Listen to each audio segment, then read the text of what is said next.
is. And I know that people were talking about today that oil was up 2.5%, but it's down more than 40% from the highs. I mean, nothing moves in a straight line. You've got some of these, regionals, like you mentioned, Pac West. That's bear market math, right? You go from $5 down to $1, and then you go from $1 to $2. And when you get to $2, you tell everybody, well, look, the stock doubled. Yeah, but you're still down, whatever, like 80% from where you were. So that's classic bear market math. These regional bank stocks have been just crushed, notwithstanding the fact that, what caused the recent rebound has nothing to do with anything fundamental, but with the fact that the shorts covered after making a boatload of money over the course of the past 6 weeks. The employment situation, employment is always the last man standing as you go into recession. It is a coincidental lagging indicator. The employment numbers have hung in. But the one thing that nobody talks about is what's happening with the work week. The work week has shrunk almost 1% in the past year. And that is a leading indicator. Employment is one of the conference board's ingredients in the index of coincident indicators, but in the leading economic index, what is in there? The work week. Because what happens as you head into recession is companies cut the hours before they start to cut the bodies. And in fact, there is this arcane statistic, but it's very important. It's really the entire kitchen sink as far as the labor market's concerned, and it's called the index of aggregate hours worked, which is looking at the labor market holistically, which is not just how many people are working, but how much time are they working. And you'd be surprised to know that that index peaked in January and has declined since. And so people say, yeah, non-farm payrolls did this and the unemployment rate did that. But when you actually analyze the report,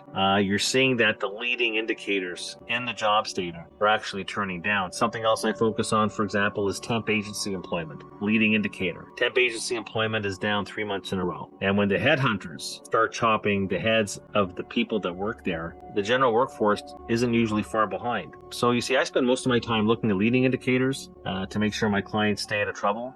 Coincident indicators, especially at turning points in the cycle, don't do anybody any good. I'll let the media types and I'll let my competitors talk about the veracity of these employment numbers. What I'm saying is that I am more focused on where is employment going to be in the next 3, 6, and 12 months as opposed to what it was in April. You can paint as much lipstick on the pig as you want, but the labor market is starting to show signs of cracking. I know that everybody focuses on non-farm payrolls. Jay Powell, that's almost all he looks at is non-farm payrolls. So I guess we have to look at non-farm payrolls. But when you're taking a look at other labor market indicators, jobless claims, well off their lows. The JOLTS data, which, the job opening labor turnover survey, which has become a favorite of Jay Powell. Well, you're seeing a precipitous decline in the last few months in new hiring and in job openings. And you're seeing a big decline in voluntary quits, which leads wages. That's a very good sign if you're in the disinflation camp, which I'm squarely in. And you're seeing a big pickup in layoff announcements. So these are all indicators of the future, not captured in non-farm payrolls, but I would say that you're starting to see some cracks behind the veneer of the headline data. I will continue to say more than half of the recessions that we've had in the post-World War II period, employment continued to go up into the early months of the recession. It's a lagging indicator, and unemployment tends to go down in the opening months of a recession. So for people that say, where's the recession, where's the recession, where's the recession? Well, you're not really looking in the right places. Employment, like I said, is last man standing. By the time employment goes down and the employment rate goes up, you're already knee-deep in the recession. And I think that'll be the next chapter of the story as we move into the summer months. I think the most important thing that Jay Powell said at his press conference was that he wasn't convinced that wages cause inflation. And actually, we've done research on this at Rosenberg Research where we actually found that the causation runs the other way, that inflation causes wages. Wages don't cause inflation. The labor market reacts with a lag to the price increases. Now, everybody always likes to look back to the wage price spiral in the 1970s, but in the 1970s, we had mostly a unionized economy in our hands, and most of the labor contracts had COLA clauses, which are cost of living adjustments. So we had built-in institutionalized inflation back then. The economy is totally different than it was, notwithstanding some wage settlements you're seeing right now. A lot of it is just playing catch-up. The story in this whole cycle has been how wage growth has continually closely lagged the increase in prices, so that wages in real terms have actually been contracting. So the wage increases have been bundled up in the prices. Now you're starting to see the prices moderate. Wages may lag a little bit, but then they'll start to moderate as well. So I think that Powell was quite right. He actually pushed back on that view that wages were inflationary. And I know why he would signal that, because there's a lot of evidence that suggests that the causation runs the other way, and that if inflation moderates, wages will moderate. Not that we're going to get wages pushing up inflation. It's going to work in the opposite direction. Wages don't normally go down in the sort of society that we have. And so you're not going to be seeing wage cuts. You're talking about the rate of growth of wages will be positive, but will be slowing. Will wage growth be slowing by less than prices going forward? I expect that's going to happen. And so the beneficial part of this is that we may start to get to a situation where real wages tend to rise. So I think the wages will be sticky in terms of any moderation, although the moderation will come with a lag. The prices, I think, will moderate much more quickly than the wages will. And then the wages with a lag will follow suit. Because wages, this is one thing I'm trying to stress, wages follow the price setting in the economy. Your forecasts hinge on your assumptions. My assumption is that we're going into recession. Why? Because I said the business cycle has not been repealed. And the Fed tightening policy ongoingly into a yield curve that it inverted last summer is as close to 100% ironclad recession call as there is. It's really a question, is it the second quarter, which we're in right now? Is it the third quarter? But it's somewhere in there. Spring or summer, the recession's starting. So you're asking me about rates. Well, here's what I know about recessions. Recessions kill inflation. Even in the 3 recessions, in the horrific stagflationary 1970s, inflation went down. Now, when we got to the recovery phase, inflation didn't stay down, but recessions, every one of them kills inflation. And in recessions, even in the ones engineered by the greatest inflation dragon slayer of all time, Paul Volcker. Paul Volcker was also the greatest interest rate dragon slayer of all time. He cut rates in the early 80s by 1,200 basis points once the inflation dragon was slain. Well, we've had inflation go down from 9% in June to 5% as we speak. Inflation for an economist is like this exciting race between watching paint dry and grass grow. But we are in disinflation. And I think in a recession with lower inflation, the Fed's going to be cutting interest rates significantly in recessions. And again, I put my historian hat on. And maybe you'll say, well, it's different this time. I don't know why it will be. The Fed cuts rates 500 basis points in a recession historically. So maybe all this all along was more about getting more bullets in the chamber to fight the next recession so that they don't have to go to QE again. They'll just end up cutting rates to zero. But I actually think in the next 12 to 18 months, we're going back to the zero bound on the funds rate. Even if I'm wrong on that, think of the extent of the tightening. I mean, they've got the spot funds rate 5 to 5.25 throughout this whole COVID situation and the policy response and everything else we're talking about. The Fed has not changed its estimate of where the equilibrium neutral Fed funds rate is. They have left it at 2.5%, but the funds rate right now is 5 to 5.25. So what I'm saying here is that just to withdraw from the excessive policy restraint, just to get to neutral. In recessions, the Fed goes below neutral, but even to get to neutral would mean they'd have to cut rates 250 basis points. And that's not priced into the curve, but it's one of the reasons why I am very bullish on interest rates right now. So you're telling me that I have to base my forecast on rates based on where these guys at the Fed think they're going to be. You know that they get their Fed funds forecast wrong 2/3 of the time in the past. The one thing they can control, and they get it wrong more than the typical Wall Street economist does. It's incredible. They were calling for 5/8%. We're going to end up over 5% for this year. So I'm actually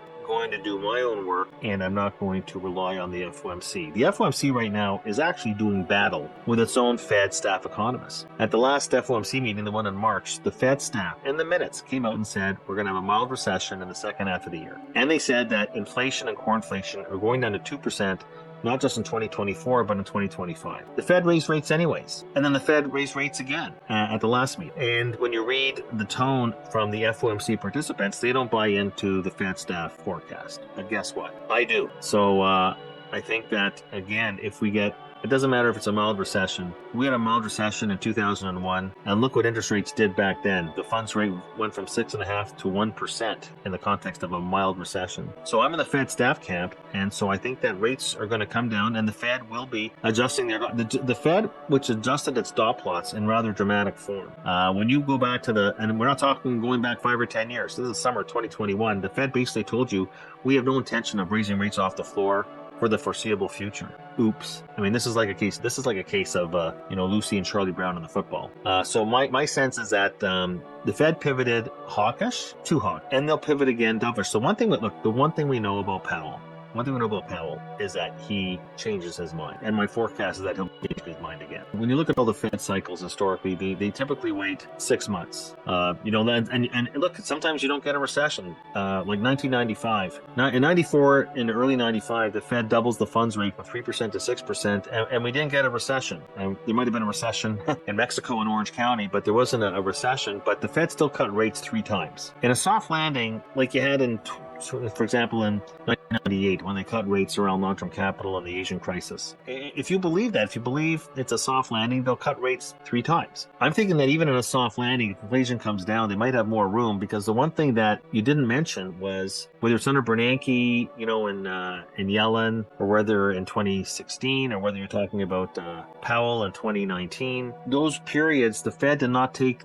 the spot funds rate so far above the neutral funds rate. Like, we're talking about the mother of all tightening cycles. This is not, you got to be thinking that they will be reversing, if not all, then most of this tightening cycle. So, if the Fed had gone to 4% from 0 or 3, you and I could be having this conversation, but they're already at 5. Neutral's at 2.5. Just to get to neutral, they'd have to cut 250 basis points. In recessions, they cut rates more than 250. They normally go 500 basis points. Now, I'm just saying what has been the normal reaction function in the past. And a lot of things have to go right. Unfortunately, the economy has to go into recession, but recessions and expansions are tied at the hip. We can't deny that recessions are part of the business cycle. Thank God that recessions only been around for 15% of the time. Expansions are around 85% of the time. Who doesn't think that's great? But to say that, well, there's no recession, is to ignore the historical record. Who wants to do that? When people go to the betting tracks to bet on horses, do they ignore? Do the pros who go and bet on horses, do they ignore the history of the horse? Do they just look at the weather? They look at all the history. We're talking about how history is so important here, because patterns reemerge, and the cycle is the cycle. So what I'm saying is that I think they'll be cutting rates more than expected. And the reality is that when rates come down, you're right, they can come down in dribs and drabs, like you can argue in 98, or you can argue in 96, you can even argue in 2019, but those weren't recessions. And the funds rate wasn't that far above neutral. In fact, by the way, I think the Fed's estimate of neutral back in 2018, 2019 was 3%. And Powell never even got the 3% in that, when he was under the magnifying glass of the Trump tweets. He never got to neutral. And then he cut rates. Think about that. They never got to neutral. Then he's cutting rates at a time of full employment in 2019. He cuts rates 3 times. You're telling me this guy's not going to be cutting rates when we go into recession? But look at the level. Look at where we are benchmarked against the neutral rate. That's what I'm talking about. And there's so much opportunity here, because it's going to be very bullish for bonds. And then we're going to get to a situation where bonds and stocks will get more realigned, where I will gladly shed my bear fur and start to grow bull horns. So, and I expect that's going to happen next year. But you see, the thing is that the bond market's going to have to play ball first. Before you turn bullish on stocks, you have to be bullish on bonds.